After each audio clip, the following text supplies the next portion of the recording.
Who is the most underrated actor of all time? It's Dolph Lundgren. Correct. Why? Well, because of his spiky hair, and his ice-cold demeanor, and his big muscles. Absolutely.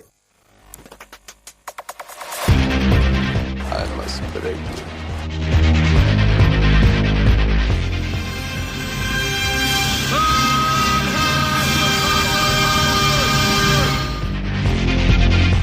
The guilty will be punished. My name is Sergeant Andrew Scott. Come on, guys, don't do this. If I don't get breakfast, I get real grumpy. I don't think you like me grumpy. And you go in pieces, asshole. Let's kick some ass.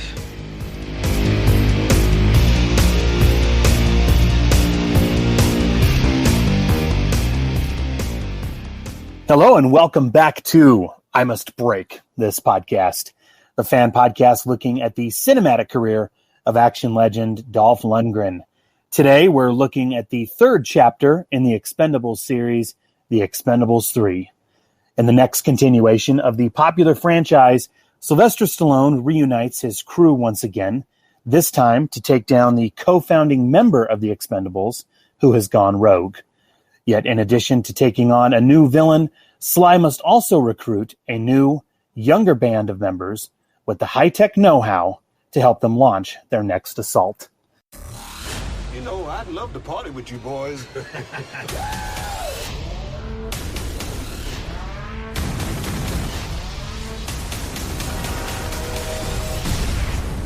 Insane.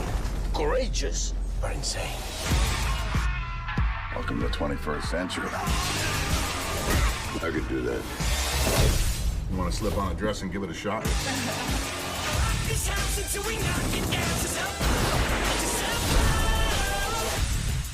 Barney, you should have killed me where you had the chance. You want the kids? Come get them. Let's do what we do.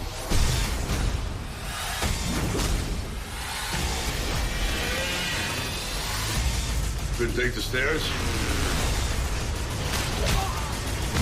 How hard can it be to kill 10 men? These guys are nuts. The Expendables 3 starts August 15th. I'm your host, Sean Malloy, and returning to the show to help me discuss this one is Catherine Gonzalez, host of Latinex Lens. Catherine, thank you so much for coming back. Yeah, thanks for having me back. I'm excited. Well, this is, I was kind of going back through. It's been about 2 years since we had you on.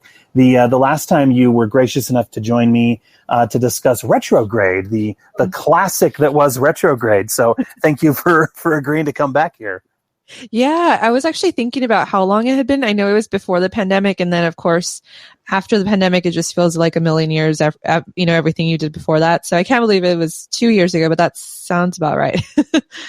Well, it only makes sense to have you come on for this one because, if you look at a film like Retrograde, which in many respects didn't even feel like a complete movie in a lot of ways, it was this small little independent direct-to-video thing. It only makes sense to have you come back to discuss the exact opposite. We have The Expendables 3. This is a big budget theatrical movie with 10 times the budget of Retrograde. And obviously this one appealed to and played to quite a few masses. So thank you.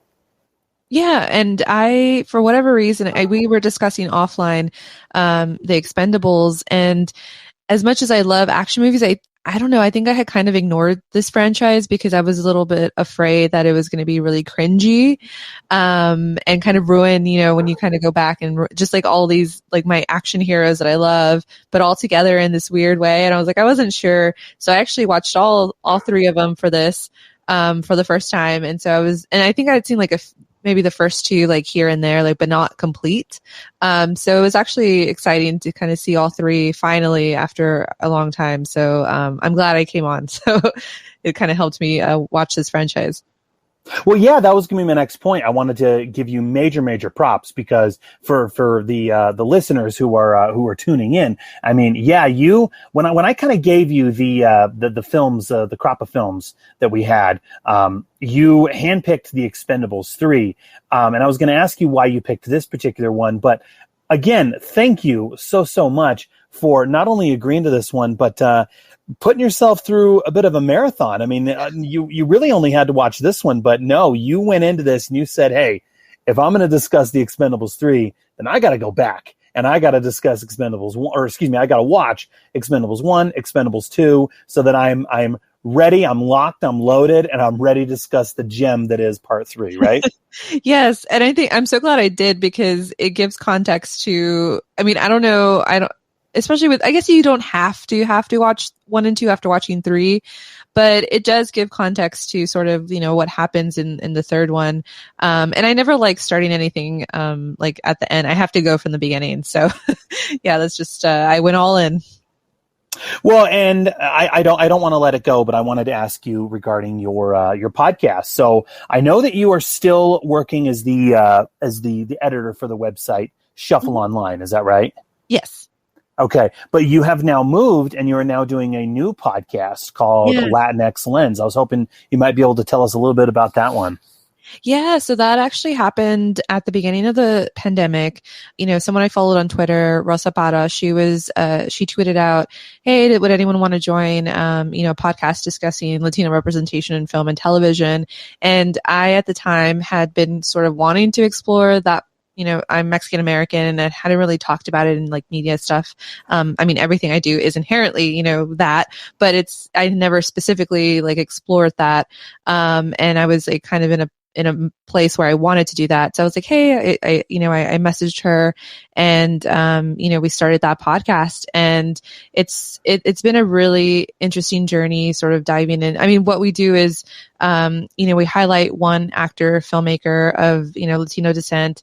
But we talk about them through their filmography. So we pick 3 films to discuss, and sort of just, highlight them, because sometimes, they don't get highlighted in the media. And so and we've actually found that, throughout film history, there has been a lot of, Latino representation. It just hasn't really been talked about. Like, I didn't know some of the, people we've discussed and how, accomplished they've been. So that's been really fun. And then, the second part of it is that we do 4 episodes a month. So that's the one. And then the other 3, we discuss, film reviews and TV reviews, and just adding, to the diversity in film criticism and television. So, but it's been really fun. We have, we're on our 43rd episode, a little bit over a year, but yeah, it's been, really fun journey exploring that part, and also just talking about movies and TV consistently on a podcast, which is really fun. I feel like I've learned so much about myself and, talking about movies and TV. So, yeah. And thanks for listening to some of the episodes. I know you mentioned that, so I appreciate that as well. Yeah, no, I listened to the episode in which you guys discussed The Protege. And I mean, that kind of ties in with this episode pretty interestingly. But yeah, you guys enjoyed The Protege, as did I. I mean, it was this small little movie that, I mean, pandemic or not, post-pandemic or not, whatever. That was one that when I saw the trailers for it, I was thinking, this really isn't going to do much at the box office. To be perfectly honest, I'm surprised. I mean, yes, it had Samuel L. Jackson and it also had Michael Keaton, who are really just relishing their roles. But it was one of those films where I was kind of thinking to myself, man, I'm kind of surprised that this got a theatrical release. I mean, that it just seemed like a smaller scale movie, you could say, that would have gone, direct to video or straight to streaming. But no, that one got a theatrical release. You guys seem to enjoy it, as did I. But I think I kind of clued you into it, and I don't know if you picked up on it or not. But Millennium Films was the distributor and one of the producers on that one. And Millennium Films, they are quite notorious for reusing and recycling their sets. So I don't know if you picked up on the Bulgarian sets that were used for both Expendables 3 and The Protege, but yeah, they're there. Yeah, I did see when you mentioned that, and I kind of went back, when I was watching the franchise, and I was like, oh yeah, I recognize that, or it has kind of the similar vibe. But you know what, I really enjoyed The Protege, and just for one reason is because like the B movie-ish type, I feel like we had been missing that recently for some reason. I know they've probably been out there, but just like that middle line, it's not the greatest thing ever, it's not the worst thing ever. It's just like a fun movie. And that kind of reminds me of those like 90s movies, you know, where you just kind of watch, and I don't know. I think that's why I really enjoyed it. And then I love Maggie Q as like the badass. I was like, why isn't she in more of these action movies? So, yeah, I agree with you. I mean, it really was the, kind of the resurgence, if you will, of the mid-budget action movie, which we really don't see too much anymore. I mean, if you really think about it, all we really see coming out of Hollywood anymore, which is kind of despicable in some ways, if you ask me. But we see the really small independent fare, if you will, or the huge, big budget, you know, $300 million movies coming out of Marvel or whatever. But in the 90s, yeah, you're exactly right. In the 90s, we had those mid-range, mid-budget action pictures that were made for between 25 to 50, or at the very most 60 million. And this was the area where Jean-Claude Van Damme, Steven Seagal, Wesley Snipes, that was the area where they thrived. And so, yeah, no, I agree with you completely. The protege, the thing it reminded me of the most was The Long Kiss Goodnight with Gina Davis. Do you remember that one? And Samuel L. Jackson? Yeah, I haven't seen that one yet. I need to add it then to my list. Yeah, HBO Max, pretty amazing. Oh, nice. Well, let's look at this particular film. I mean, I know that when you picked The Expendables 3, I kind of, you know, gave you my opinions at first, which I feel kind of bad. I shouldn't have done that, because I hope I didn't color it for you too much. But I think I did tell you, because when you told me that you were going to be going back through and you were actually going to be watching all three of the films, I guess, like I said, I colored your viewpoint in a sense. But hopefully you see what I mean. Do you see how this film is odd in that it became a parody of what the series was intended to be? You know what I mean? If you look at the first Expendables movie, it is for the most part fairly serious, and it's just a straightforward, balls to the wall action movie. And then we get to the third one, they're poking so much fun, not only at themselves, but at the genre, that it's kind of like, okay, guys, what are we doing here at this point? Yeah. Well, I don't know if it's because I had waited so long to see it and I didn't see the whole franchise when it came out. So I don't know if this is the reason why I have a different view on it, but seeing them all together, you know, I know the 1 and 2 is more about the original team, and they have, you know, their mission and more of the clear cut bad guy. And then in the third one, yeah, it's like it's a kind of a revamp, because they have to go and do that montage of finding new people, which we can talk about, because I have opinions on that. But oh yes, biggest problem with the movie. I'm sorry, I have so many opinions and theories on that our conversation may get completely derailed with that story angle. Sorry, but.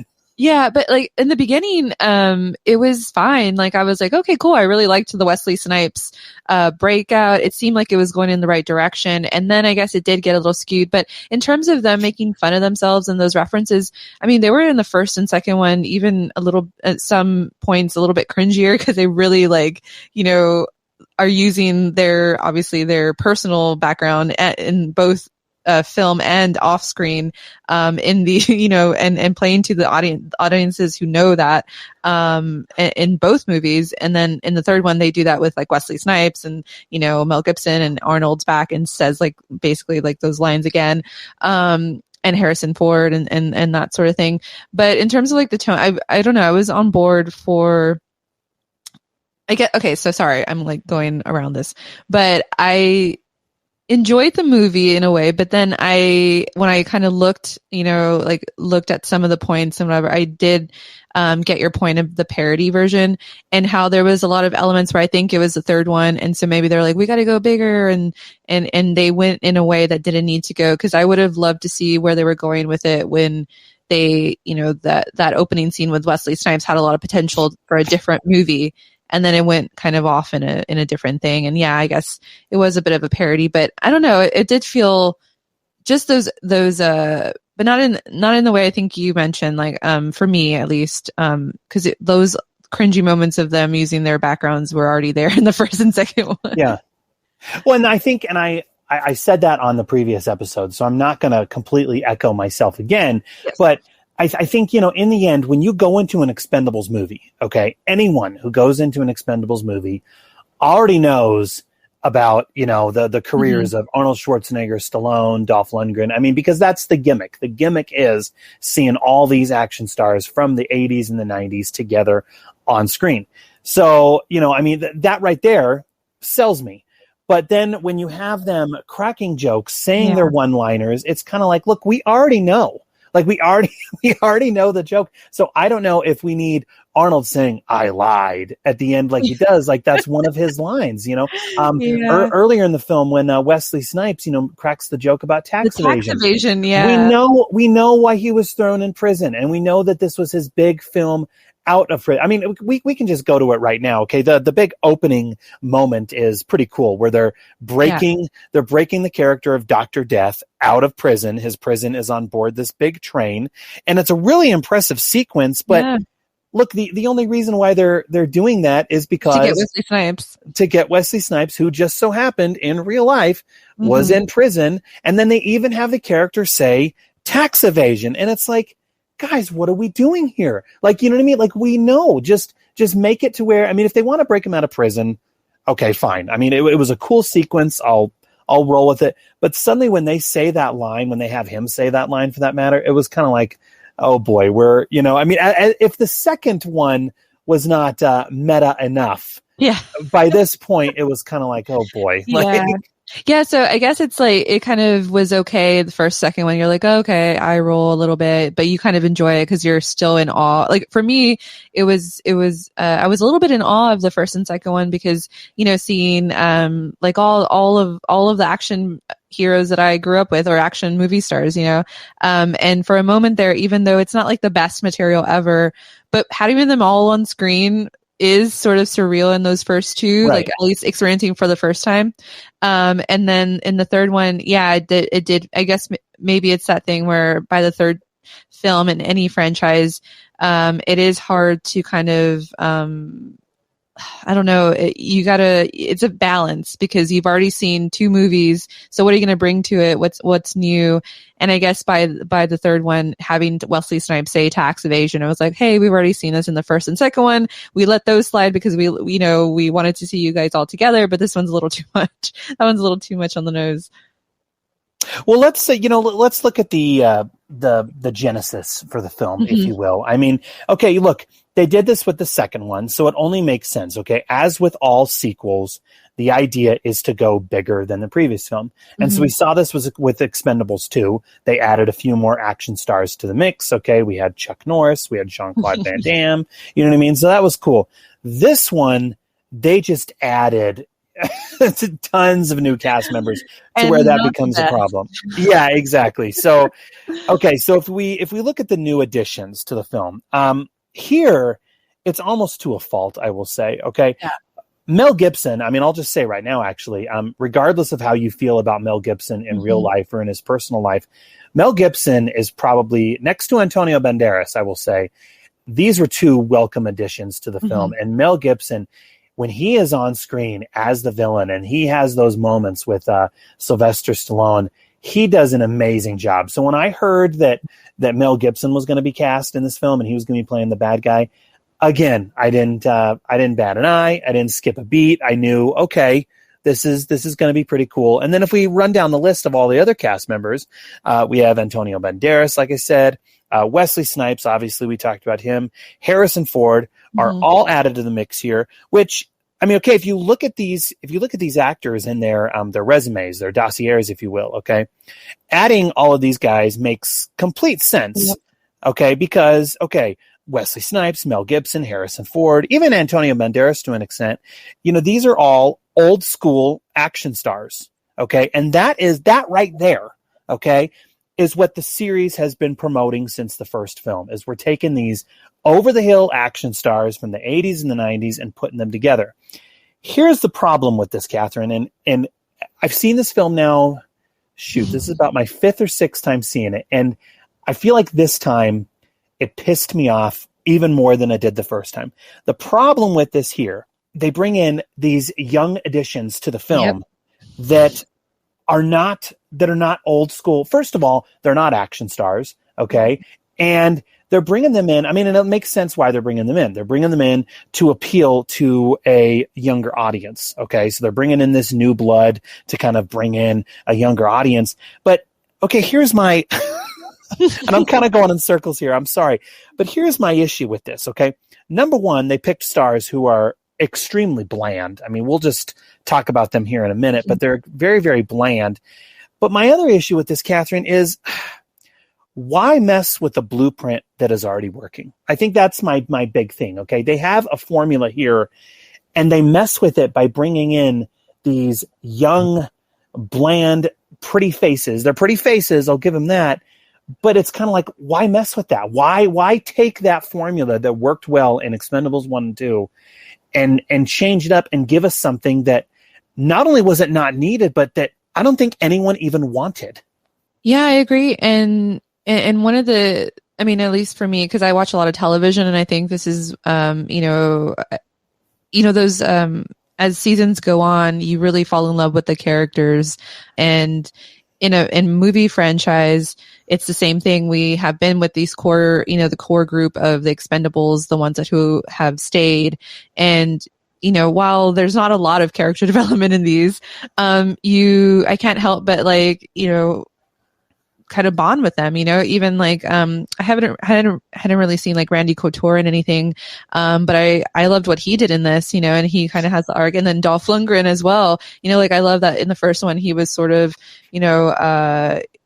because of his substance abuse problems, and then like he kind of comes back to the crew. Like that's such a good storyline in the first one, and then like how they like just build a bigger bond with that. And then of course Jason Statham and Stallone's chemistry together is weirdly fun, although sometimes awkward, but I kind of love it. It's like a weird bromance. You demented old bastard. How many times does Statham call you demented? And that we're going to be talking about that in the fourth one, because I guess the fourth one is currently in production. But it's going to end with you demented old bastard and hit credits. Yeah. And then even Schwarzenegger coming in, for whatever reason, I'm thinking like, is it just because they couldn't afford him, or it's Stallone's show, so he's just coming in? But even like him peppered throughout the movie is just fun. And then especially like seeing those other, action stars in the other films, it was fun. It was a good balance.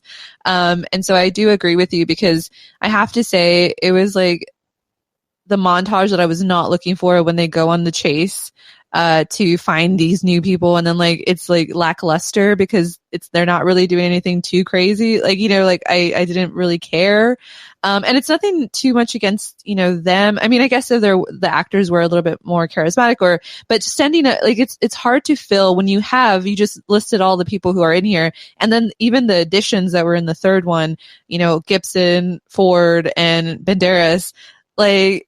Compared to that, like you don't like they don't have that filmography yet, So you're just kind of that they're the filler, and that works against them, unfortunately. And because when they did the montage, I honestly was just hoping that they were going to go back to the crew.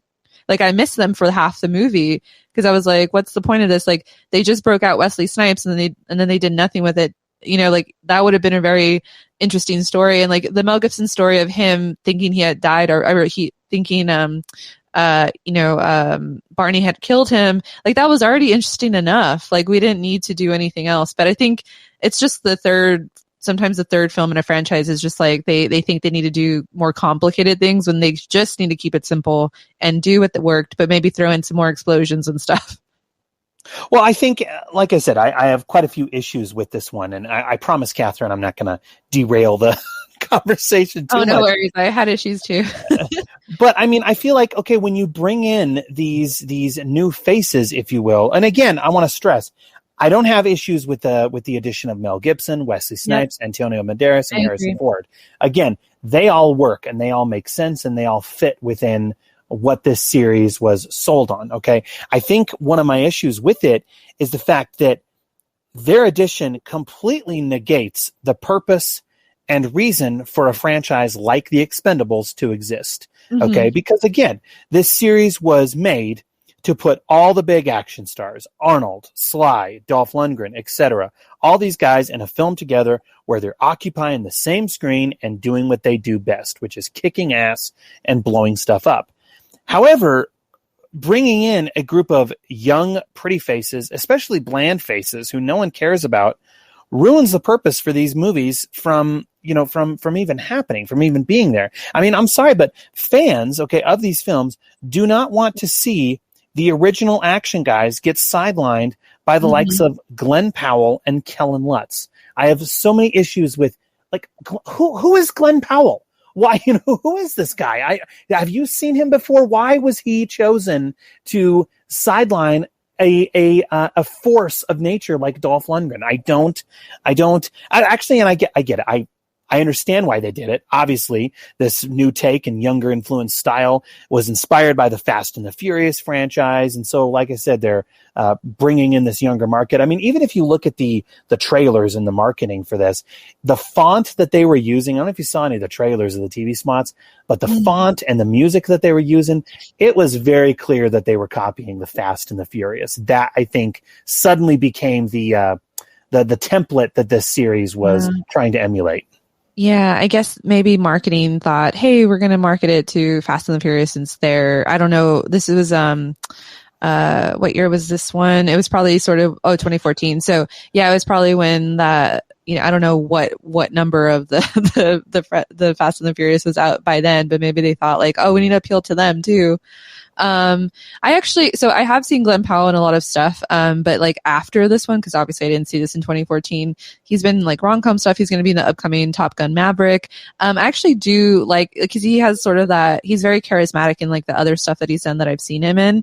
And I don't think it would have been bad to have him in this one, just like there was like the Liam Hemsworth in the second one, but there was only one. It was only him, and then that was it, right? And then, of course, it was kind of propelling the story. But this one, they bring in like 4. So it's like you want to go out in the suspension of disbelief, like, oh, we have to care about 4 new people that, obviously we just care about the old action heroes. And so that's what really goes against them is like, if there had been just Glenn Powell or Kellen Lutz or, what are the other ones? I think it could have subsided, like it could have slid because of course they needed to fill Terry Crews's position because he got shot. So that would have made sense. But yeah, it was just, and then what they gave them to work with, like when they capture Mel Gibson's character, and sorry, I hate doing by actors' names, but I can't remember all their character names because I've only seen it once.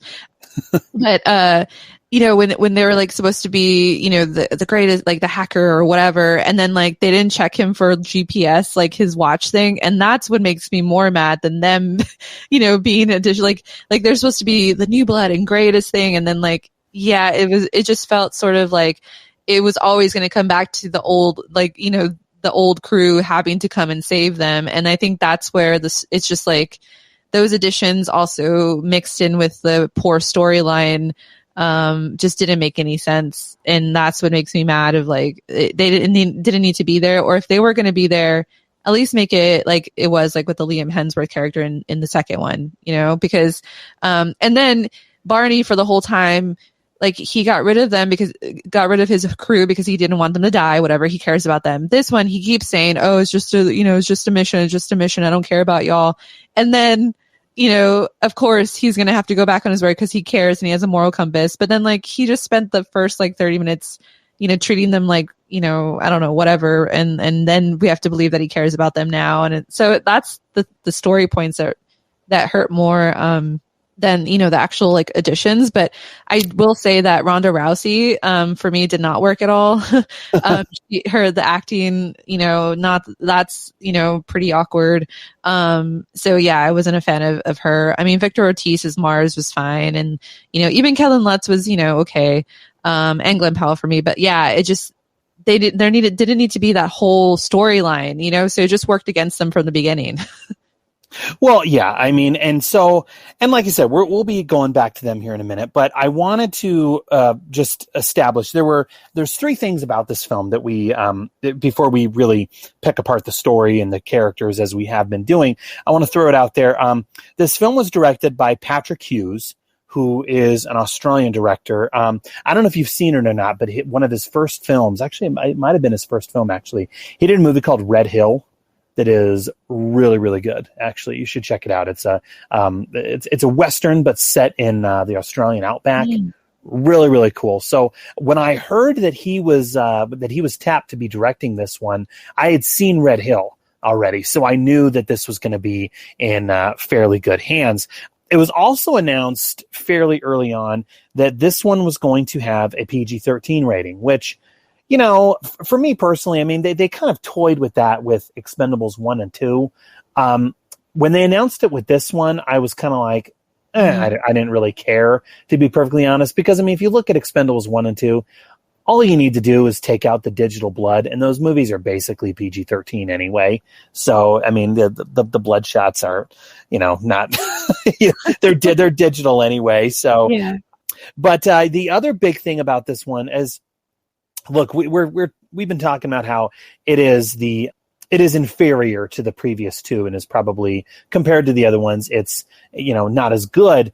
It also performed the worst at the box office. Now, you could say it's because of these story beats that we're talking about, but I think the biggest thing against it was the fact that, I'm sure you were aware of this as well, but it was leaked online maybe about a week or two before it actually hit the theaters. And so the fact that it was pirated and available on YouTube and whatnot hurt this film immensely. Yeah, and also 2014 was a really amazing year of film, like Mad Max Fury Road and a few others. Oh, John Wick. And I don't know what the release was, like if it was before or after those two. But yeah, 2014 was like a crazy good year for film. Like, so that must have also been a little bit, you know, depending where it came out, I bet hurt it a little bit.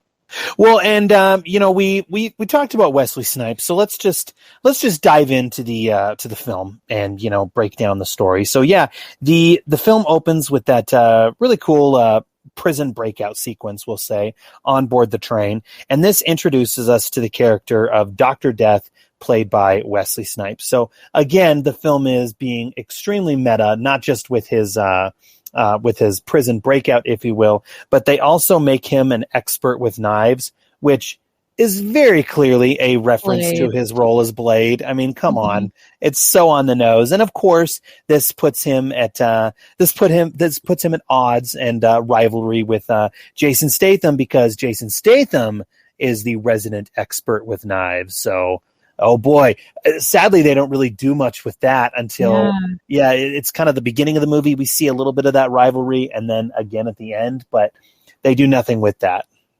Yeah, that was a little bit too on the nose for me. But you know, I was like, you know, that's kind of the playful spirit of how, or you know, of like the 1 and 2, they did those sort of, you know, odes to their previous, obviously their careers. So I was okay with that. Like that would have made for a good, you know, a little bit of rivalry, which they just underutilized the things I thought they were going to, you know, play on, because I had expected it since, you know, I had watched the 1 and 2. But I felt like it was a letdown with the Wesley Snipes edition, because, you know, we lose him for most of the movie. So it was just like, okay, what was the point of that? Well, the film, I mean, once they get Wesley Snipes and have him join the team once again, I mean, it really doesn't skip too many beats. I mean, it goes right into our conflict to where we get to see our main villain. So now with Dr. Death, by the way, you mentioned it already, but the names of the characters in this film are hilarious. So, but yeah, I was like, I you know, usually I'm one of those like sticklers, like I want to use the character name, not their actor name, because people wouldn't know their actor name. But I'm sorry, y'all, I can't keep up with all these. It's I mean, and you know, we're going to be coming back to this, but there are so many aspects about this film where I honestly feel that the story was being written on the fly. You know what I mean? Like they pretty much, they had all the actors lined up, and they were kind of writing the script or making various script revisions and changes. I mean, I can only imagine, you know, they always talk about how script revisions are different colored pages or whatever when they put it in the script, you know? And so I can only imagine the shooting script for this thing had to be just a beautiful rainbow of, you know, of various different colors. But yeah, so, okay, Dr. Death, he's on board the team. And so the Expendables quickly just dive right into their next mission, where they must intercept a shipment of bombs that are being sent to a Somalian warlord. However, they discover that the mastermind behind it all is actually Conrad Stonebanks, who happens to be the former co-founding member of the Expendables.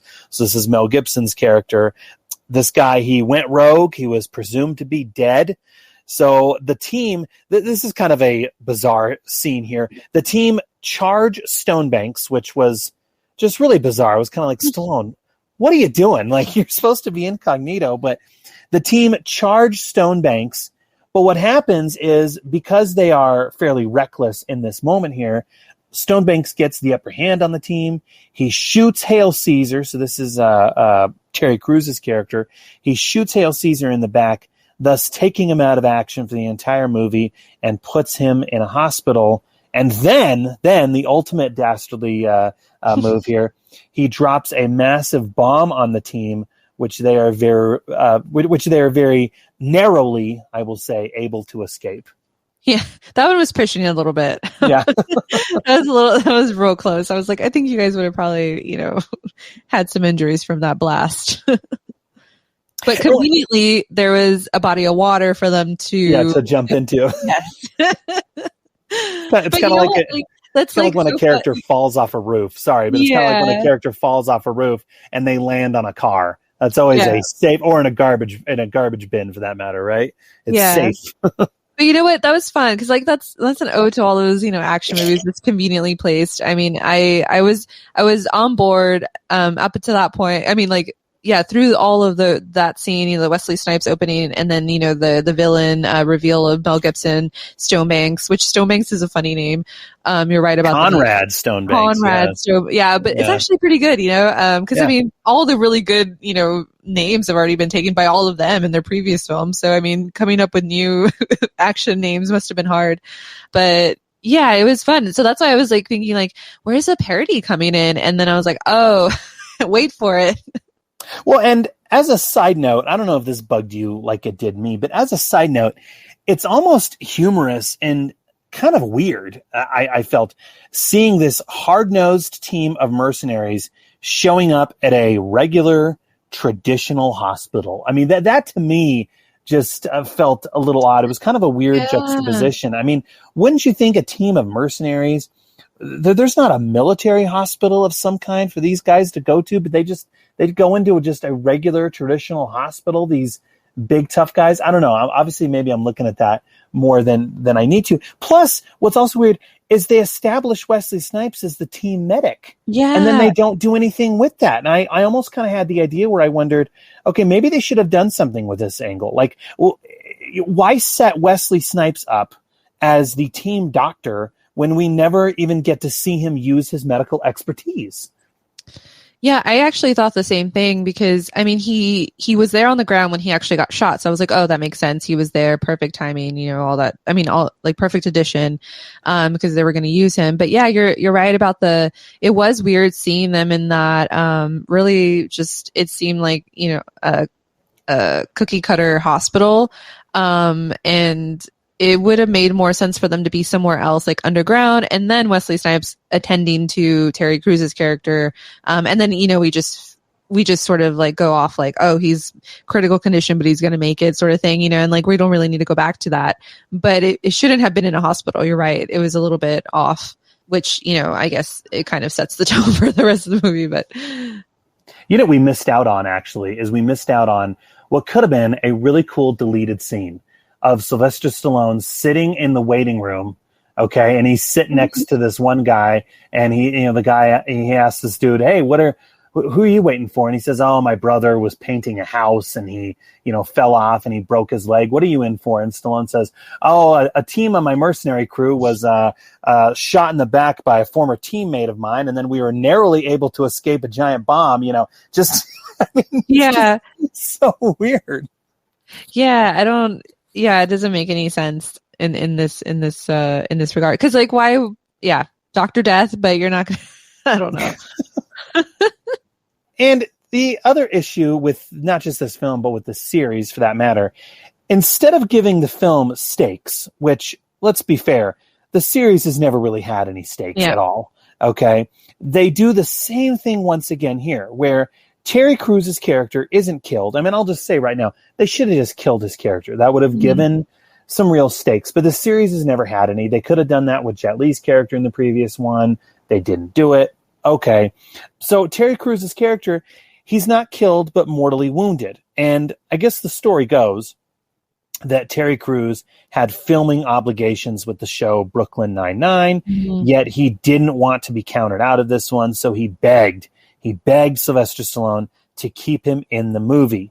So I know it's interesting because, and I said this on the Expendables 2 episode, but if you look at a film like Rocky IV, where Sylvester Stallone had no problems whatsoever, or even Rocky III for that matter, with these two films where he had no problem killing off Mickey, his trainer, and Apollo Creed. These are integral members to the franchise, but by those characters dying, what does that do? That gave the series and those films real stakes. Having Terry Crews just laid up in a hospital, and then when we see him just at the very end of the movie, completely healed and drinking and hanging out, it's kind of like, okay, we're in fantasy land here. You know what I mean? I actually thought, because I somehow have survived, survived not experiencing any spoilers from this series. I'm actually pretty good about avoiding spoilers in general, even on social media. But so when he got shot, I was like, oh, okay, he might die, and I was like, yeah, that would make sense. And then he didn't. Yeah. And it was, I'm all about stakes because especially in the action series, action, genre, because if we, what's the point, unless it's going to be really good, like the bromance or, like the in-between stuff where we don't even care about the overall mission.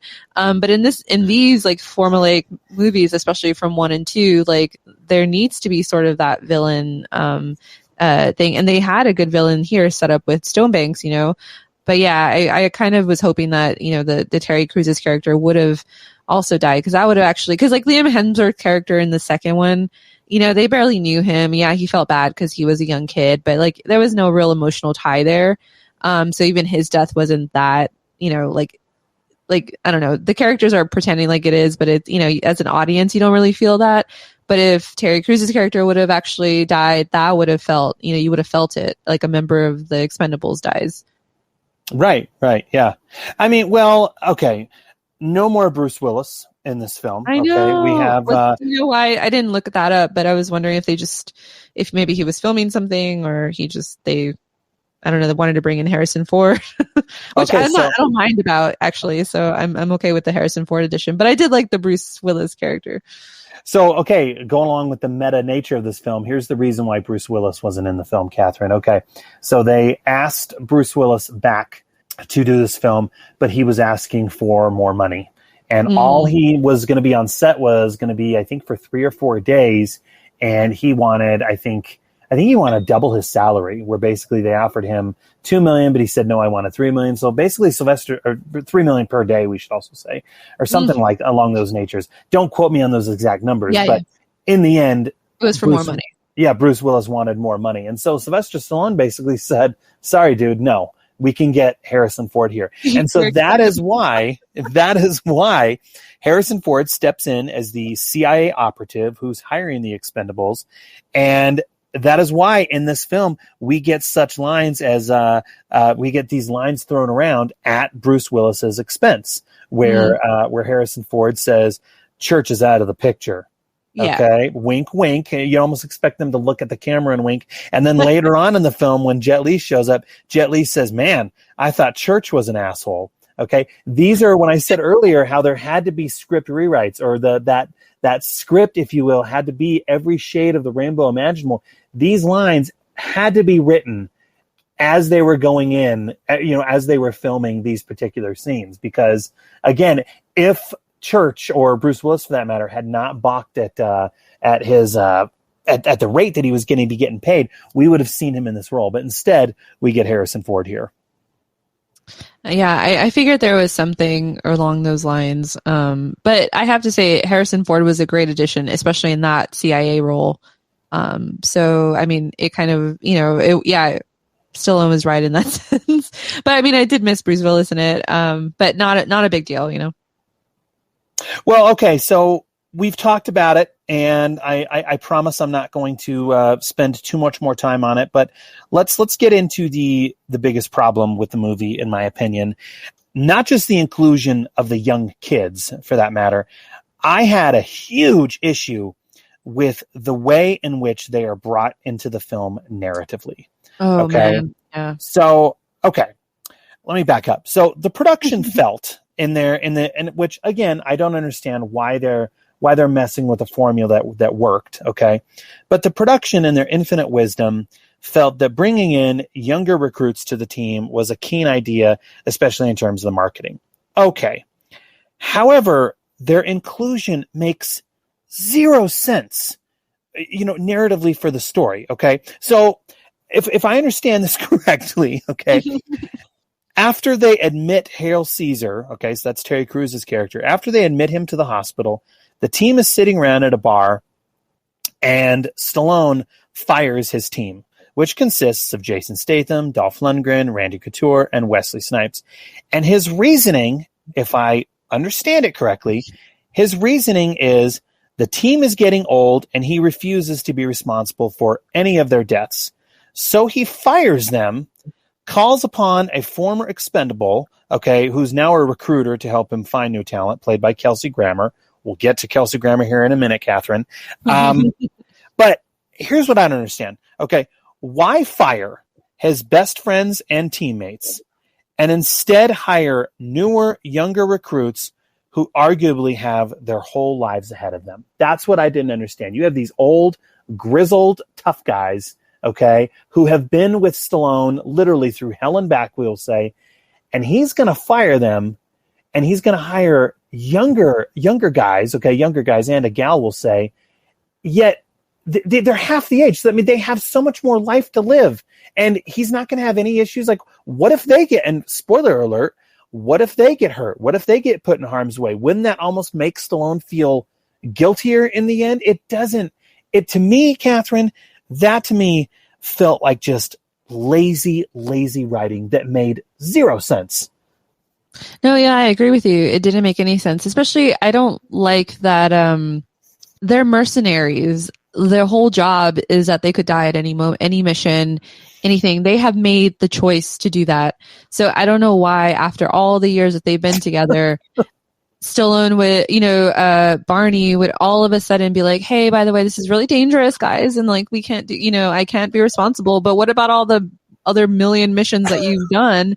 So, and then it's also sort of like this moral, like it just doesn't make any sense, because the more badass thing would have been like, hey, we're going to go down blazing, especially after they just learn that Stonebanks is alive, and they didn't even unpack that. Like in the other one, there were when I keep referring to the second one, but it just is like a good comparison. The Liam Hemsworth character died, and they're like, we're gonna go get the bad guy, and then like there was none of that in this and then like Terry Crews's character just got shot, and then no one talked about going and getting Stonebanks, unless I'm forgetting that. It just cuts to Stallone feeling really bad, and then like firing them for some reason, and then he's gonna but he can go kill kill himself, or on the mission. It's okay. I don't know, I guess in a way it felt like this sort of like sexism, but against his bros. Like you guys can't handle it, but I'm gonna do it. And I think that's why it bothered me in that sense of like, they've already decided what they want to do. They made the choice, just to go with it, and then you're right, the fact that like it's even worse because he's apparently so morally, he has that moral compass, yet he basically is using them as expendables, the young kids, and like acting like he doesn't care about them. But then like later on he feels bad, like, when they get captured. But yeah, it didn't make any sense that he was okay killing them when they're younger, but but all these other guys that they've lived doesn't. Like I agree with you. It just, that whole storyline just doesn't make any sense, and that's like the bulk of the movie. So that was the real problem, I think, with this one.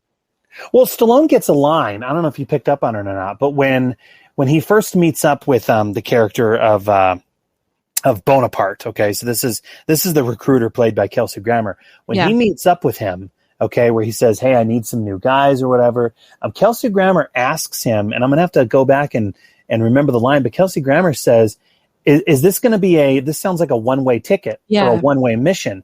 And Stallone says, most likely. And so I'm thinking, well, I'm sorry, then you're just an asshole, dude. Like, yeah, exactly. I mean, your team is called the Expendables, but apparently your bros are too good to be killed, but you have no problem sending in these kids? Yeah.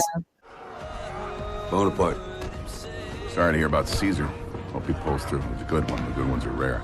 Yeah. So, here we are again. What do you need? New team. Retired the old ones. Welcome to the 21st century. How many guys you looking for? Young, hungry, willing to take a bullet. I'm going after Stonebanks. Stonebanks. Glad to see I'm not the only one slipping a notch. Stonebanks is dead, my friend. Mortis Dio. No, he's not. Well, that's not good. He's half what he used to be. 4 or 5 ain't gonna cut it. You're gonna need 50. Gotta move fast, no time. I gotta do it fast. I can't guarantee the best. Just give me some that don't give a damn. What? It's a one-way ticket. Could be. Fine. I've got a line on a few head cases. A couple of these guys will probably end up shooting yourself. Wait. What about these guys? They anything? These guys are pussies. Like, it goes against his whole character. Like, which it doesn't, and not in a good way. Like, you know, there's obviously, you can change a character, you can have the arc, whatever. But this one does not make any sense because you're basically doing the exact thing that you just told the audience that, you know, like you don't want to kill your friends, but then it's not about the actual killing. It's like, you know, you're just, I don't know. Yeah. It kind of puts his character, what's that word? Like, it just doesn't make any sense. He kind of negated everything he talked about, you know, with that speech to the bros. Well, I had some ideas here, Catherine. Okay. Again, I've seen this film a few times. Okay. I had some ideas. I think there are 2 avenues they could have gone with these younger editions. I mean, first of all, look, and I don't want to keep, you know, beating this drum, but I don't think they needed the new editions. I just don't think they, you know, should have included them. But if Millennium Films decide, you know, really said, hey, we need these new characters in the film, okay, I think there are 2 avenues they could have gone. One, I think, is, hey, make them members of Mel Gibson's team, especially considering, I mean, if you think about it, in Expendables 1, the villains all had that right-hand man, if you will. Okay, so in Expendables 1, you had Eric Roberts, who had Stone Cold Steve Austin at his side. Yeah, Expendables 2, Expendables 2, you had Jean-Claude Van Damme, who had Scott Adkins at his side. Mm-hmm. Here, Mel Gibson doesn't have anyone. He has basically an army of faceless, nameless characters. Mm-hmm. Okay, it's like a video game goon. Like, you know, like just there's nobody.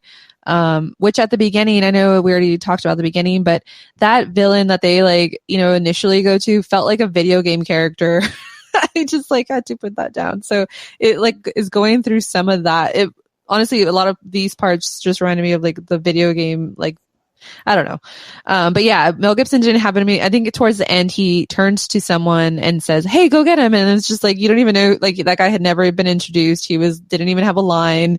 Like it just, and, you know, Mel Gibson, like you said, whether, you know, in this movie, however you feel about it outside, like he does play his character very well. It was a good villain, you know, sort of thing, but he had nothing, like nobody, like he did need to have that second counterpart because then it just felt kind of weird. Like he, of course, was going to lose in the end, you know, like he talked about stakes. We knew he didn't have anybody else besides himself and it just was like a ploy.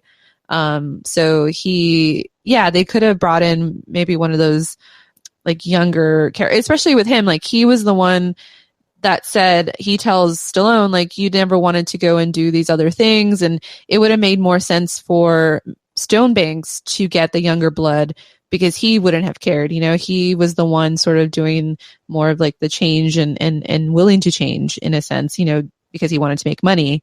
So he would have probably brought in whoever he thought was, you know, the best, but he didn't have anybody, which didn't make sense.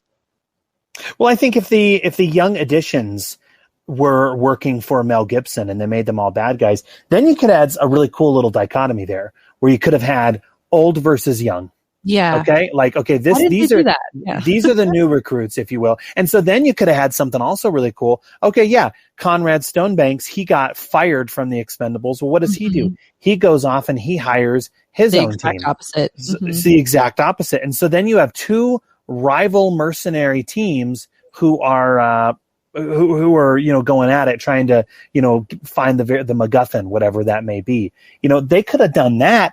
And that, I think, would have been pretty cool. But unfortunately, you know, they just decided, okay, every new addition to this film, Mel Gibson withstanding, we're going to make good guys. We're going to put them all on the good team, which is going to completely topple the scales of this film to where, again, first of all, it didn't have any stakes to begin with. But now at this point, I mean, there's really not much of a, especially when we get to the end, okay, the third act, that big shootout that happens, as well as, I'm sorry, Catherine, but I'm going to go there right now, the final scene in the bar.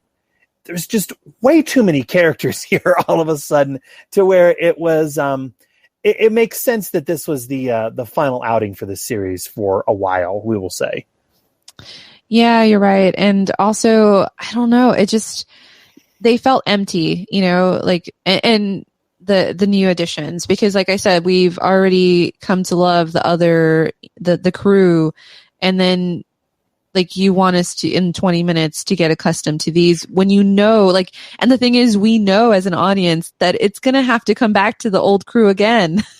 So why did you just like let us get what we wanted? More of the cheesy bromance between, you know, like I would have enjoyed 20 more minutes of them if, you know, whatever, even if it was sort of the same thing, we would have been having a different conversation, probably just saying like, oh, well, you know, it's kind of the same thing, but we enjoyed it.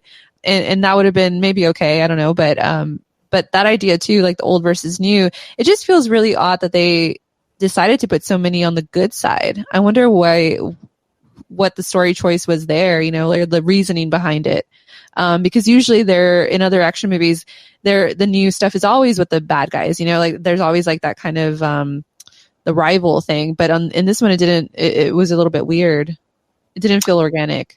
No, not at all. Which is, I mean, interesting. I find it hard to believe that many of these actors, when they jumped on board, demanded to play the good guy here. Because, I mean, there's an interesting, you know, just visually, there's an interesting image here in the film where how major villains in previous Sly films are now fighting alongside Sylvester Stallone. So we have Dolph Lundgren, who was the villain in Rocky IV.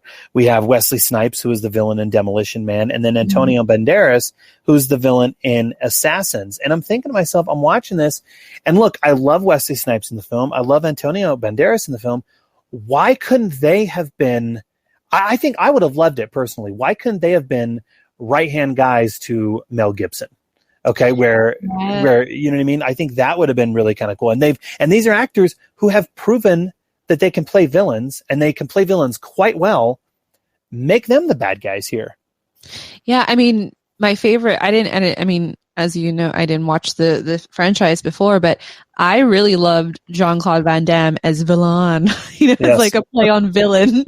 Like that was just amazing, you know? And so, yeah, you're right. Like another baddie, like another one of those guys, like, although I will say I did like Antonio Banderas' character in this one, but again, there was so much good, and like that part that his character kind of gets like, it just becomes like a shtick, and it's like, I don't know, but he was trying really hard, and like I did like his character in this, but yeah, he would have been a really good side character, or you know, at least like co-partner or whatever with Mel Gibson, and even Wesley Snipes. Obviously, he's done a lot in that regard too. So you're right about that.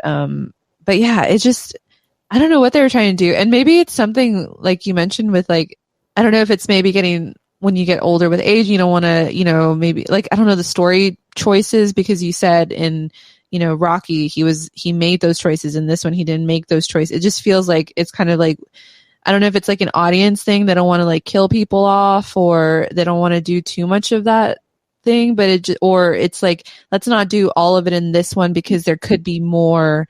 And maybe, you know, in the previous decades, another sequel is never guaranteed, you know, and in this world, in the, you know, 2000s, it sort of is, regardless of how it does in some ways.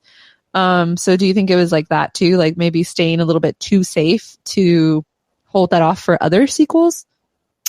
That's a good question. I don't know. I kind of, I almost kind of wonder if in production, Stallone saw what he was working with here and really just started to kind of have fun and be even more silly. I mean, that's an interesting segue because in the montage where he's recruiting the new younger team to help him go after Stonebanks, in these scenes, Stallone is wearing some embarrassing outfits here. Can we just say? So one, it's when he's recruiting Glenn Powell's character. He's wearing this jacket that feels like he raided Steven Seagal's wardrobe. Okay. I don't know if you picked up on that or not. And then when he and Kelsey outfits. Well, and then when he and Kelsey Grammer go into a nightclub to recruit Ronda Rousey, he's wearing this, leather fedora type hat. And again, this does not seem like the Barney Ross from the first movie here. Can we just say, like, again, it almost feels like, because, okay, these films were made to be a love letter to, the action movies of the 80s and the 90s. But when you see these moments here, it's kind of like, is he parodying those films as well that put food on his plate all those years? I mean, is that what we're doing here? Is that the direction in which this film was going? Obviously, I think that's what it's doing. Yeah, I guess so. Because, I don't know. It did feel for a third. Usually, even if the story is bad in a third film in the franchise or a trilogy, you do get really good production design. You do get really good, like at least the sets, there's bigger explosions, it's crazier stunts, there's more VFX. But I have to say for this one, like the sets, even when they're doing those montage where we go and find the new recruits, it did feel, like they got less money than they did in the previous ones. Because I have to say the first two were really well made. And even this one, there's like some nice shots. I didn't think it comes from the director. I don't know. I didn't see the previous work. I have seen the Hitman series. The Hitman's, I think he directed both of the Hitman's Wife's Bodyguard. Yeah. And there was some of those like nice framing in here, but mixed in there was like really kind of cheap looking sets and like you said, the wardrobe. So like I don't know, like did they get less money on this one for the budget, or did it go to all those actors' salaries maybe? But it did feel oddly like this would have been more of like the first film, when like, oh, what are we going to do with the Expendables? And like, based on what we like the production design and stuff like that. It was a little bit surprising to see this in a third film. I expected maybe the storyline to not be as good, but the other parts, usually given that the budget's always bigger, was a little bit surprising. Well, and can we just say real quick, okay, looking at the young additions, okay, the young recruits, if we will. So Victor Ortiz, his big audition moment is pretty much just firing a huge gun, which begs the question, couldn't anyone else have done that? Like, why? Yeah, they weren't very convincing. But I did actually, of all the recruits, I think like Victor Ortiz would fit the mold in this sense.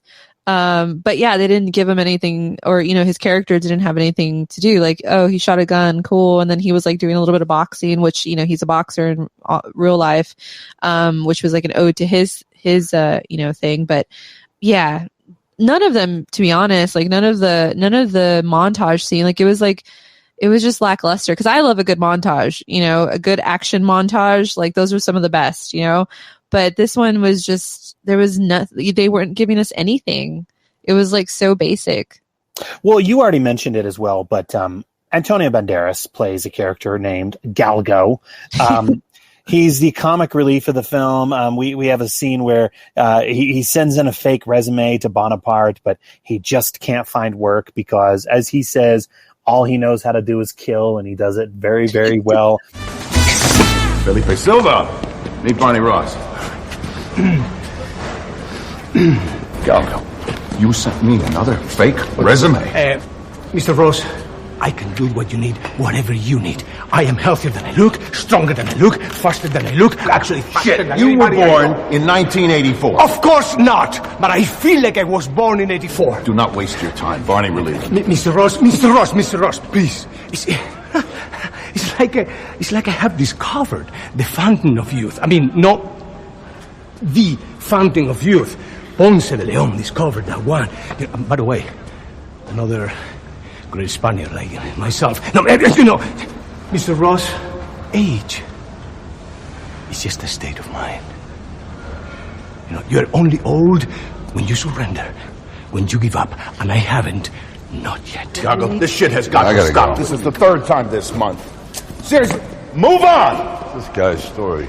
Actually, I feel a little sorry for him. His last team dropped him. Back in the day, you couldn't catch him. Very fast. Maybe even faster than you. No way. Oh, maybe. But what am I gonna say? It's a young man's game. I need a job! All I know what to do is killing people! And I do that very well! God damn it! You know, I will say, I don't know how you felt, but yes, these scenes with Antonio Banderas, they are silly, okay? But he is a welcome presence in this film. And you can tell that Antonio, he is giving it his all. He's having a blast. And next to Mel Gibson, I would say he's the best thing about this film. He is absolutely hilarious in every scene he's in. I loved him. I loved like his entrance. What an entrance to a character. Yeah. I mean, we were saying that all the montage, you know, was kind of lackluster, but his part was welcome. Because it was just so funny for him to really just want to be on this team, and he wants to die. Like he wants, like he says it later in the film, like, you know, a one-way ticket is better than no ticket, you know, or no way. And yeah, I love that. See, like if they had gone away from the other storylines, we could have had him come in this way, and he talks about his team later on. And like sort of a more serious moment than his like joking with Stallone. So there was like moments in the film where I felt like it could have been, if they had just changed a few of the story beats, it would have been really good, you know, or at least for a third film, you know, maybe not the best, but it could have been, you know? So, yeah, it was just surprising. And they had all these, the older guys I do appreciate in the franchise is that they're giving it their all and they're having fun. You can tell they're having fun. But yeah, it kind of fell apart in this one a little bit. So we have Sly and the new recruits. They're suiting up for their next mission. This time they've been assigned by Harrison Ford's drummer character to take out Stonebanks once again. How Harrison Ford's drummer character always seems to have this intel and this knowledge of where Stonebanks is, you know, it always kind of cracks me up. It's like, well, if you know where he is, then why can't he just send in the entire armed forces to go in and, you know, nuke him, if you will? I don't know. But well, I guess that one is because they have to do the dirty work and CIA can't have it on the books. You're right. So I will give them that storyline. You're right. Well, it's okay. So they're to sabotage a new weapons deal that he is brokering, and they are successful. They do capture Stonebanks, and I mentioned it earlier, but yeah, I'm going to play it here in a minute, actually. But we get a great scene between Sylvester Stallone and Mel Gibson in the back of the van. And Mel Gibson, again, regardless how you feel about him, I know that there are some there's two camps, I guess. People really, really love him or despise him, but you cannot deny the monologue he gives here is amazing. And it is very clear in this moment here, okay, that he has so much more acting talent than not just anyone in the van, but anyone on screen in this scene. It is amazing. Hey, you said we were taking him out. Oh, good morning.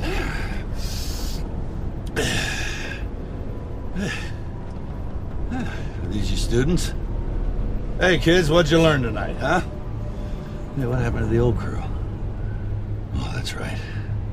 They stuck their noses into other people's worlds and got fatally injured. Now they're the deletables. Hey, you hear that, kids? Take note, because that's what you're doing right now. Let me shut his mouth. You're talking pretty tough to a guy who's incapacitated, which is good for you. Is it? Why don't you cut me loose? I'll open your meat shirt and show you your own heart. Hey, Barn. Why don't the two of us just end this? What do you say? Mix it up. Either you snapping my spine or me snapping yours. You know, make it snappy. He thinks I'm joking. I'm not joking. You should see me when I'm angry. You'd be very impressed. then very dead. So come on, pal. Anything you want to get off your chest? Come on, lay it out. I'm a good listener. You gonna take me back to the has-been crew? Carve me up around a fire? Very tribal. When we stop, I want to break every bone in your body and drop what's left at The Hague. The Hague. Well, I finally made the big time. I'm a war criminal. Keep laughing. Do you think that you can just deliver me like a package?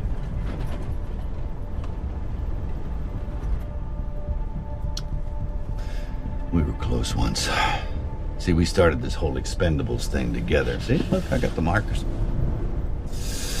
A bit faded, but we had a falling out. You went dark. It's a dark business, Barney. Don't pretend you're not in it. The baddest survived. Those are the rules. I didn't make them up. You see, Barney here was content to work for the small-end money as an employee.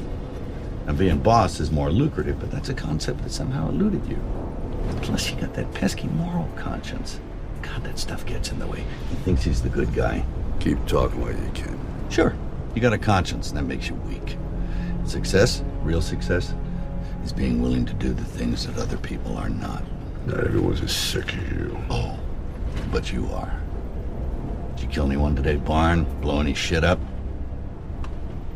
How about you, kids? Kill anyone? Before you all start grabbing bricks to stone me at The Hague, you might want to check your own hands for blood. But I digress. Where was I? Yes, business is booming, right? A chopper here, a missile there, guns, whatever. When suddenly, a competitor, if you can call Uncle Sam a competitor, hires my own team, Barney and the whole gang, to whack me. Things got ugly real fast and a lot of people got dead. 3 former brothers in arms. You shut your mouth. 3 Expendables, our brothers, men we ate with, fought with, bled with, dead. He puts 3 slugs into my chest, thank God for body armor, even I thought I was dead. And then he boogies out with the casualty, all dead, because you couldn't stay out of my business. Shut your mouth! Barney! Go on, do it! Go on! What he wants.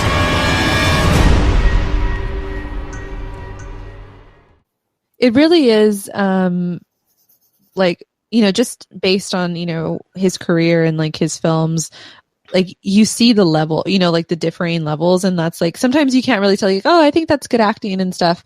But then you see it, especially in this film, like Mel Gibson was more like, he never really did I know he did the Lethal Weapon series and he's done like action-y, like old Mad Max and stuff like that.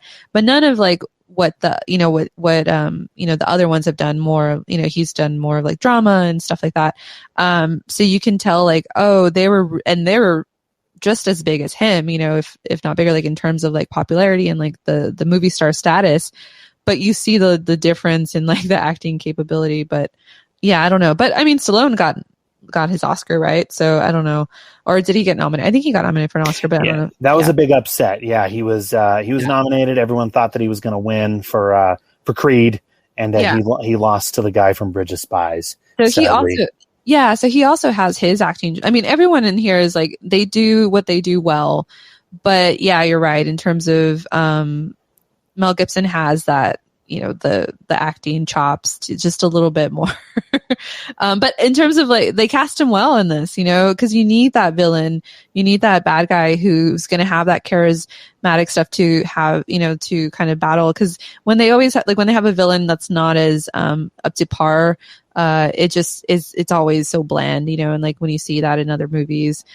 So I think one thing that Expendables has done, it always has like kind of that good counterpart, but it's like how, you know, in this one, the in-between stuff wasn't working. Yeah. Well, okay. So, Stonebanks has an army in his pocket, and he had a tracking device on him as well. So he's able to turn the tables on the Expendables. Stallone is able to escape, which is really kind of interesting. He's able to escape. He just pretty much ditches his team. Okay.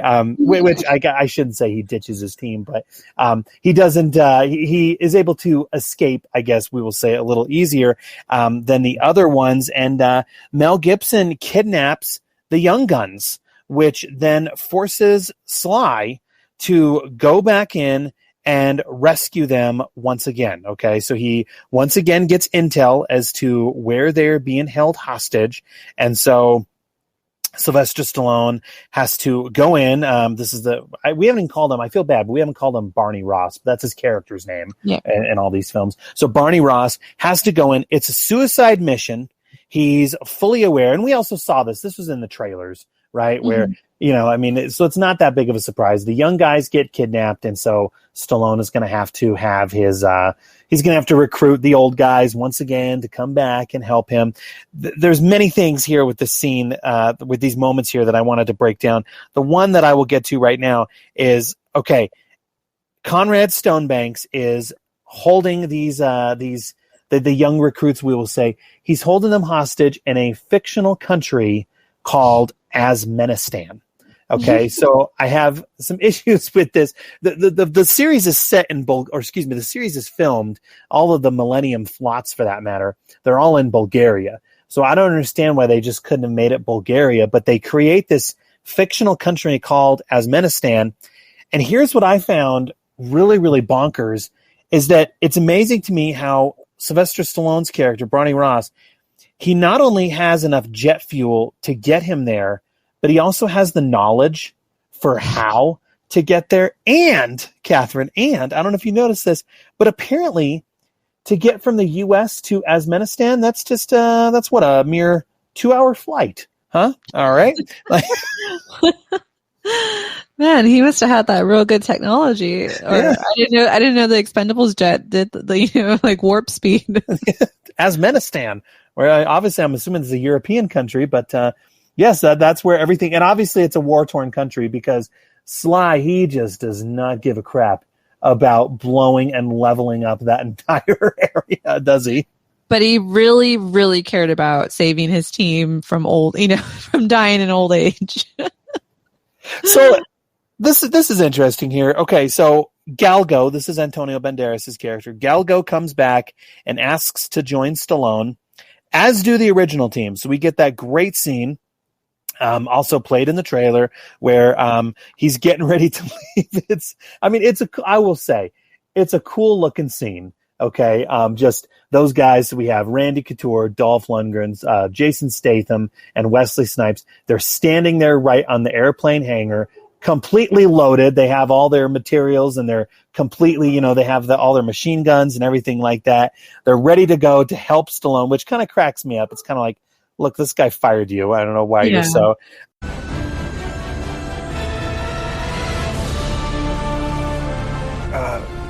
Who are those guys? My old team.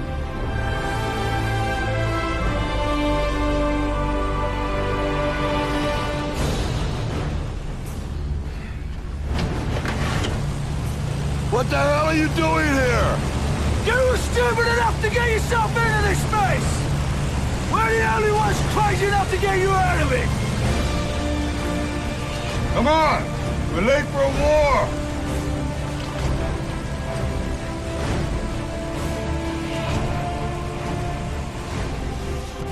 Galgo, you might want to get out of that sea. Christmas is coming. But it's June. Galgo, get the hell out. Yes, sir. Wait, hat, gloves. Wow. I'm curious. What? Since when did suicide become your hobby? I got a will. I'm probably the only friend you've got. I got lots of friends. You walk into a room, people jump on the tables. I missed you, Christmas. I miss you too, you demented bastard. You could have left it demented. Which I guess promotes the moral of the story, Catherine, which is what your true friends are always there for you, right? Is that what they're saying here? Is that what they're doing? Yeah, but I mean, he could have avoided all of this and just had them in the beginning. And then and then it's so funny because he like, this was the mission. Like, they could have died, right? Like, that was the whole point. It's a one-way ticket. Why does he care about these, these kids or these new kids? Because that was like the contract they signed, right? About like, you're probably not going to come back. And then all of a sudden he cares about that now, even though that's what he basically sent them there to go do. It's just, yeah, I just can't get over that line. But you know, we go with it because we just need I mean, honestly, at that point I was just like, yay, we're going to get them back. So I was excited to kind of see the crew back, in the film. And then also when Antonio Banderas' character, Galgo gets in and he does like that little dance thing. That was funny. And then he gets kicked out. He's in the front cockpit there with Sly, right? And then and then Stallone pretty much tells him, yeah, that seat right there is for someone who's higher up than you. So I need you to get in the back. Yeah. Which is so funny because, you know, Antonio Banderas has that you know, he has that, you know, he's very charismatic, and to make him sort of like this kind of goofy character is like, just shows like his acting chops as well, you know, like kind of, just being this like funny character. I don't know. I bet he had so much fun doing it. So the final act of the film takes place, like we said, in the fictional country of Asmenistan. Sorry, I'm just going to let all the listeners know that this is not a country that exists. So please, vaccinated or not, do not book your flights to Asmenistan. And even if it did exist, as we see, Stallone just did not give a shit about leveling the entire place. So Barney Ross and the team, they do free the young recruits, and then they have to work together. So this I had to kind of laugh at. So apparently... Okay. Okay. So Mel Gibson is watching all of the action unfold. And apparently in Mel Gibson's, in his whole dastardly plan was he knew, because even Stallone says this, he knew that they were going to be at odds and they were going to fight and argue. So apparently Mel Gibson is just relishing in this. He's loving watching the young recruits and the old guys go at it, to where Stallone finally has to play the peacemaker. He finally has to play, you know, father to everyone and say, look, this is exactly what he wants. We need to work together in order to get out of this. So yeah, that part was just silly, because it was like, wouldn't Mel Gibson as a bad guy, as his character, like he could have just like sent a missile into there and just be done with it.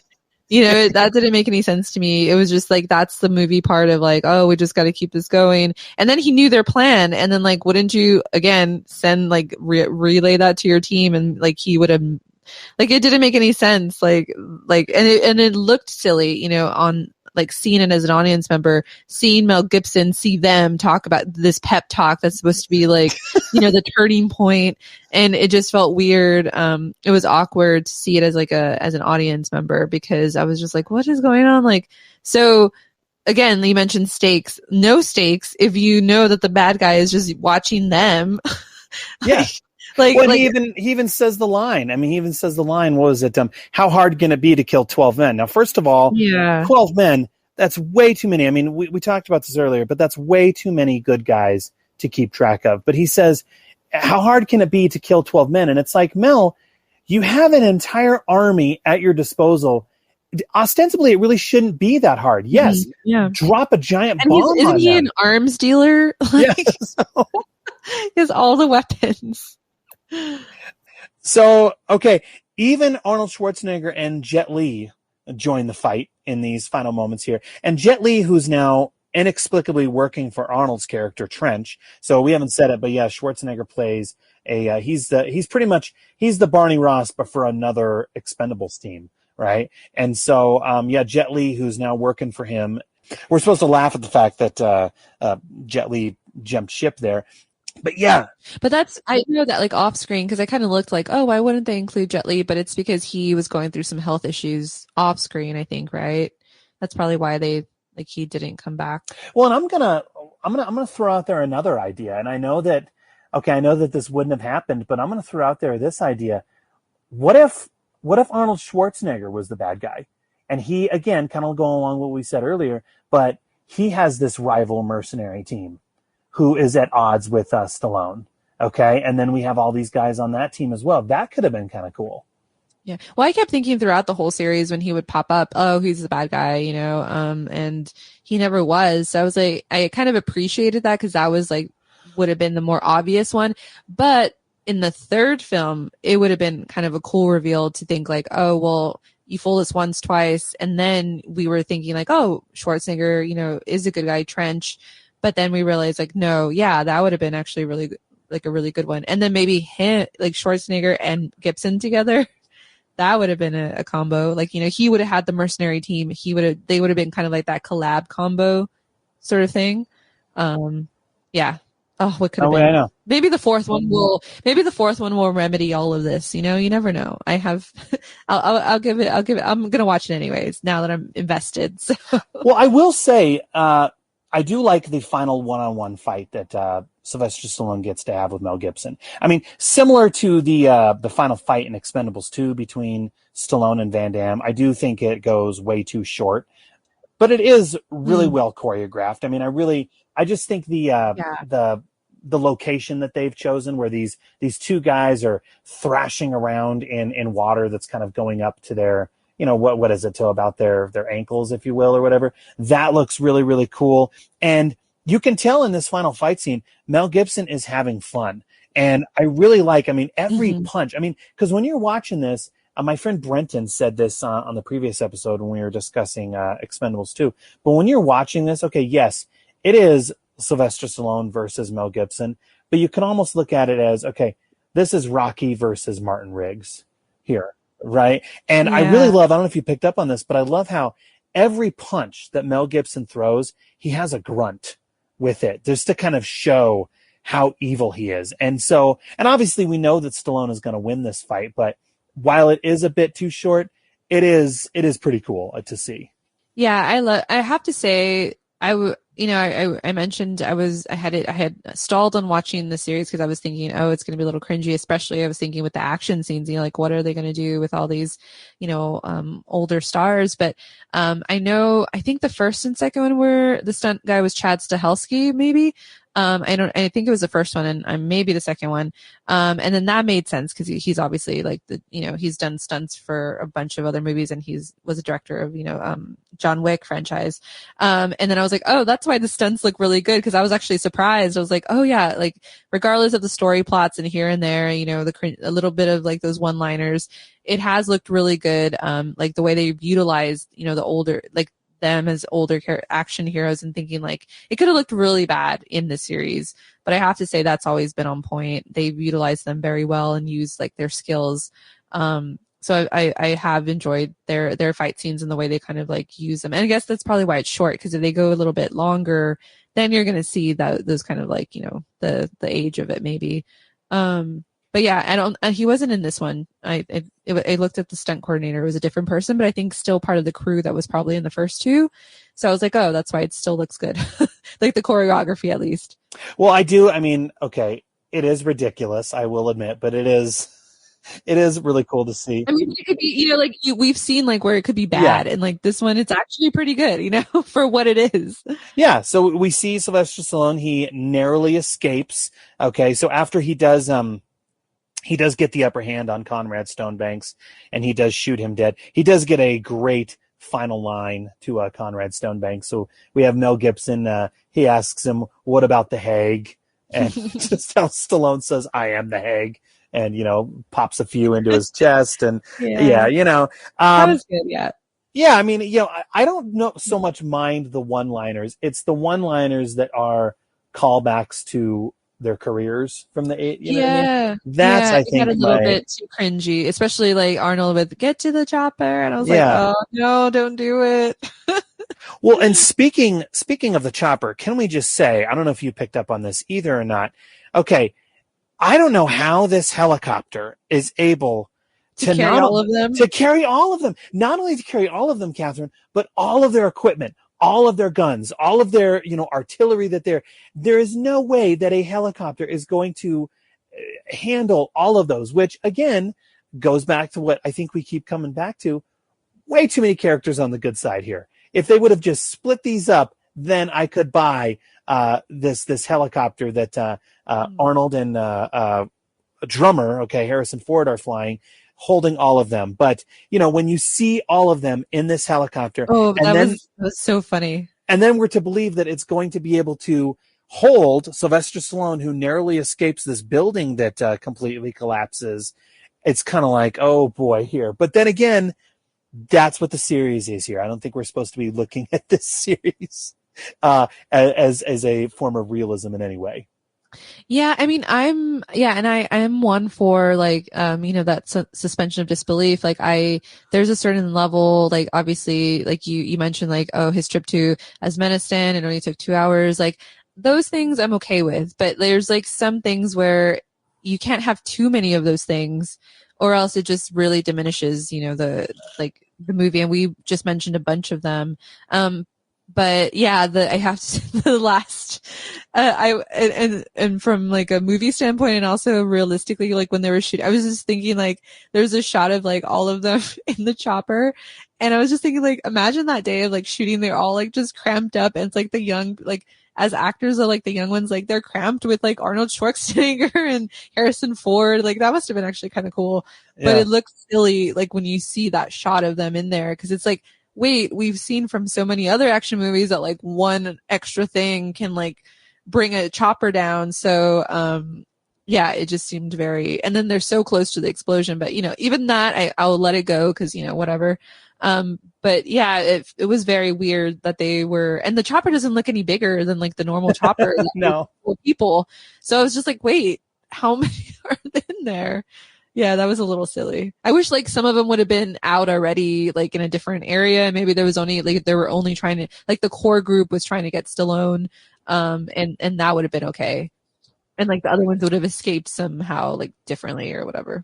Well, the film ends with the entire team at a bar, acting jovial and hanging out. Terry Crews is back, alive and well. Okay. I do think it is interesting. On one hand, it's kind of cool seeing everybody together. Obviously, there's no casualties whatsoever for this team, which again, we keep talking about the lack of stakes is problematic. I just found it also kind of interesting that apparently do they own this bar? I'm assuming, or they had to rent out this bar. I mean, I just think it's kind of interesting that there's nobody else really in this bar other than this team of Expendables here. So I was, I was talking about this with my buddy, and he brought up a good point. He said, okay, what if Mickey Rourke's character died and Sylvester Stallone had to take over not just the tattoo parlor, but the bar as well? So that I could buy if they're all hanging out at a bar that is owned by Sylvester Stallone. That would have, made a little more sense. But I just found it kind of interesting that all these tough, hard-nosed mercenaries are pretty much not just hanging out in a bar, but they are pretty much running the entire establishment in place in this scene. Yeah. Yeah, it's another thing with like that production design that I was telling you about. Like, it just doesn't feel real. It feels like a set. And when you can when you know it's sort of, when you can, as an audience, when you can know that it's just like them in a room that, was kind of dressed, it's like, it does lose its little shine a little bit, but, I don't know. But overall, I think the third film, though, I don't know, like, even though we mentioned a lot of the these story points, it is fun when you watch them all together, because I watched it all together.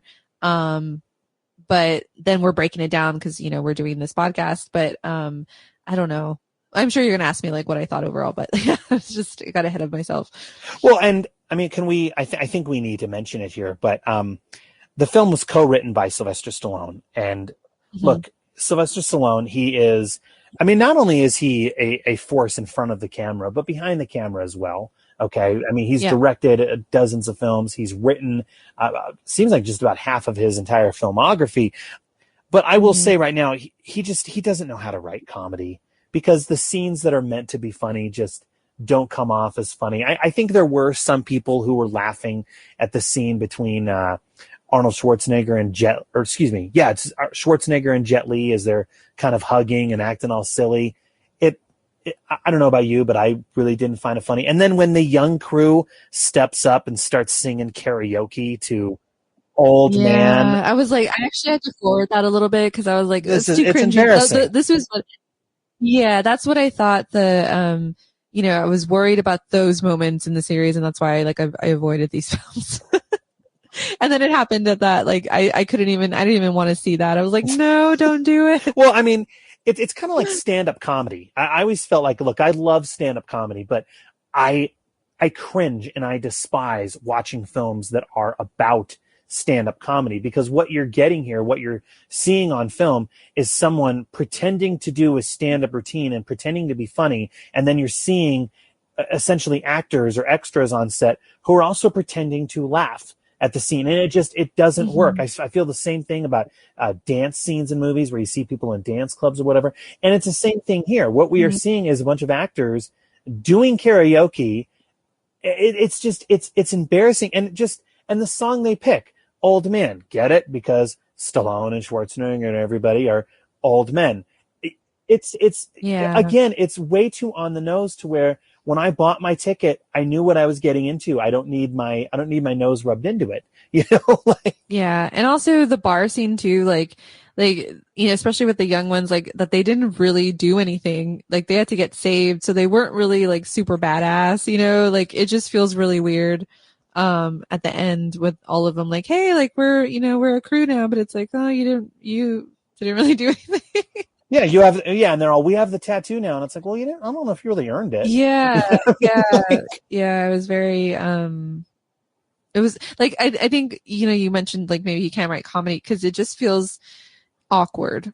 Like even, you know, there's like the line, but I mean, the towing the line between him and Christmas, like Barney and Christmas, but it sort of works, you know, because like Statham has just so much charisma against, you know, Stallone and both of them that I'm like, okay, you sold it on me, and that's their bromance.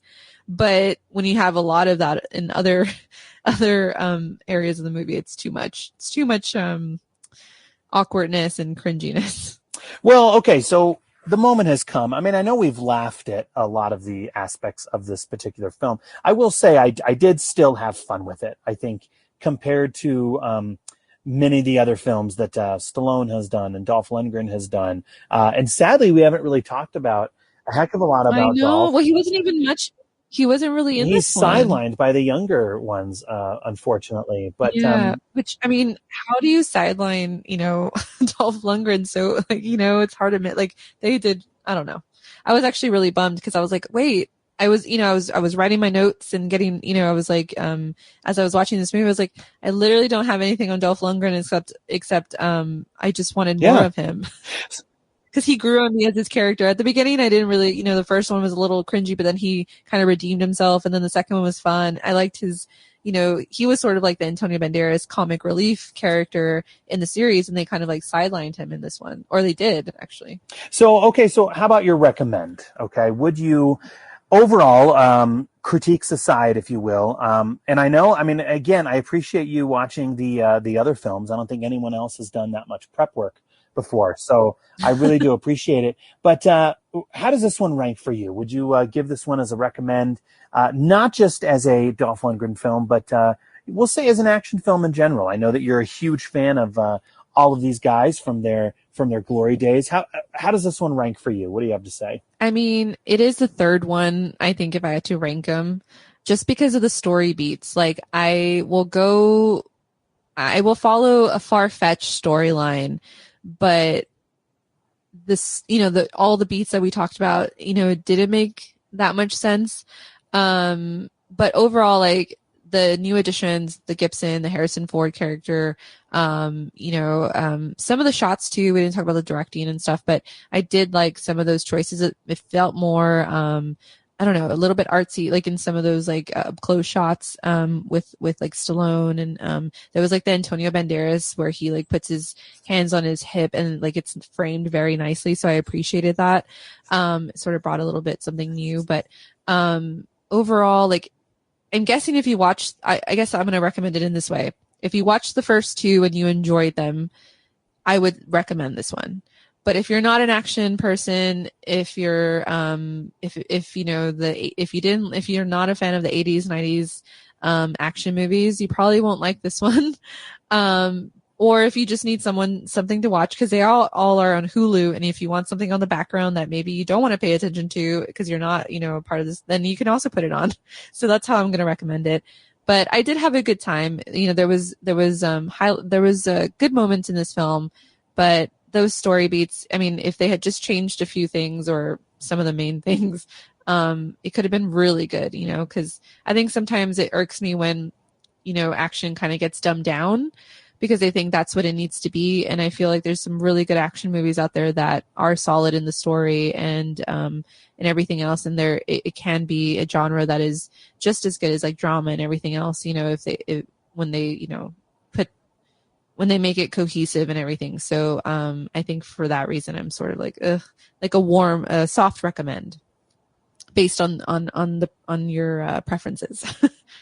Yeah, thank you very much. You know, I will say for my recommend, I think compared to the other two films in the Expendables series, this is probably the weakest. There are just way too many characters, especially on the good side, that once again, the film lacks any real stakes. I think that's my big thing that I keep going back to with not just this film, but with the series in general. With all of the various in-jokes and one-liners, the tone of this movie is clearly meant to be silly, by once again, not just given, we have no casualties to any of the team members.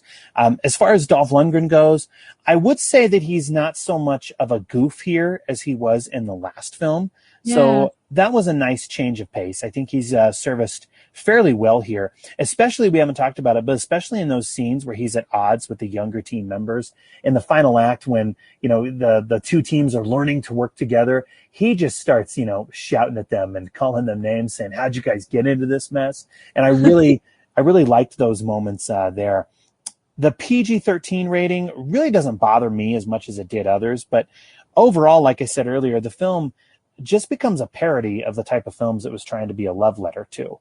And so as a result, it's just weird. I mean, it's just kind of odd looking at this one. It's so much of an outlier compared to the previous two films.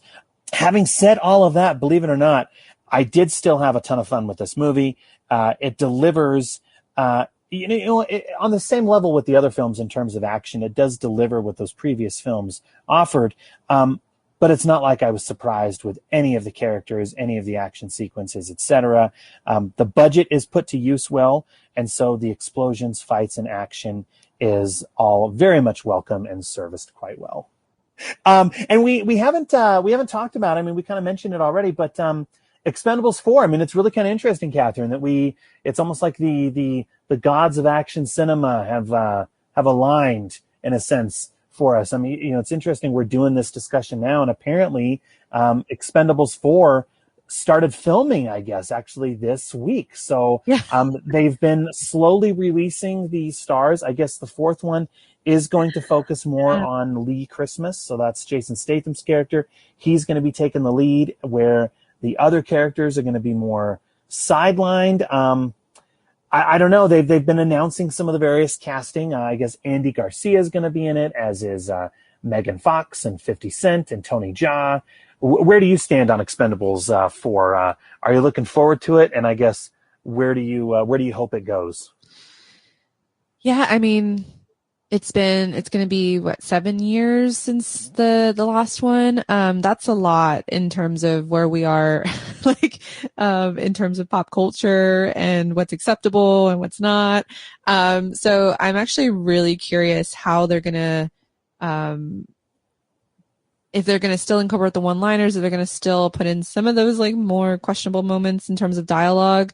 And so, yeah. And then also with the story, I just hope that if they are focusing back, it doesn't seem like there's any of the young ones in the cast that I'm seeing on IMDb, and there's like some new additions. So I wonder if they're going to go back to sort of the roots, of just making it, maybe some adversary with Lee Christmas, and then that's going to be sort of the main draw. I wonder what character Megan Fox is going to play, and is it like a daughter sort of thing, or so I'm going to be curious to know where that goes.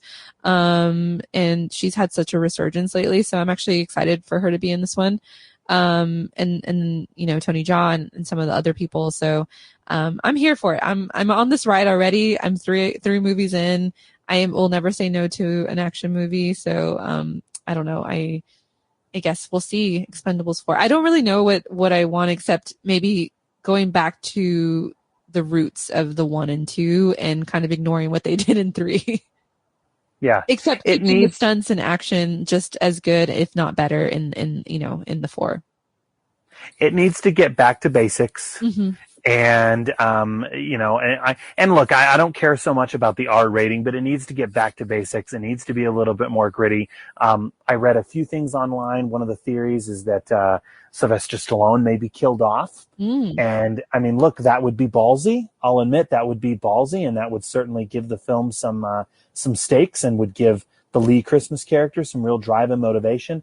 I just don't know if Stallone is willing to go that route with one of his characters. I mean, he had the opportunity to kill off Rocky and Rambo multiple times, and he never did. So I wonder if Stallone's ego is really going to allow that. We'll have to see. It's going to be interesting. Yeah, and I guess they haven't revealed it because I'm not seeing it on IMDb, but I can't tell who the main bad guy is. So I don't know if they've revealed that or if it's one of those other names that you just mentioned. But I'll be really curious to see who they bring in as like the adversary.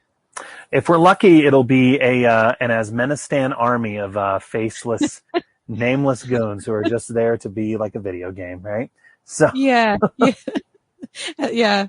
Oh man, but I'm excited for that one. Maybe I'll be back for that one. Well, before I let you go, I mean, we talked about your podcast, Latinex Lens. Is there anything else that you want to plug or anything else that you want to mention? No, you can listen to our podcast wherever you listen to podcasts. And, if you want to follow us on Twitter and Instagram at Latinex Lens. And then I have my website. We talk about movies, TV, music, a bunch of other things, shuffleonline.net. And then you can follow me at Things Cat Loves on Twitter and Instagram. Awesome. Well, I had a ton of fun. Thank you so much. I'm glad we were able to find the time. But I really do appreciate you joining me once again for one of these silly little films. And I look forward to hopefully having you come back on again here soon. Yeah, thanks for having me. And I love talking about breaking down Expendables 3 just, as I don't know, it's fun. So thanks. It was really fun watching these and talking about it with you. All right. Well, to everyone out there who is listening, please feel free to rate and review the show on iTunes, Stitcher, or wherever else you go to subscribe. We always appreciate the reviews. And closing out this episode will be the Expendables theme, composed by Brian Tyler. Thanks for listening, and we'll see you all next time on I Must Break This Podcast.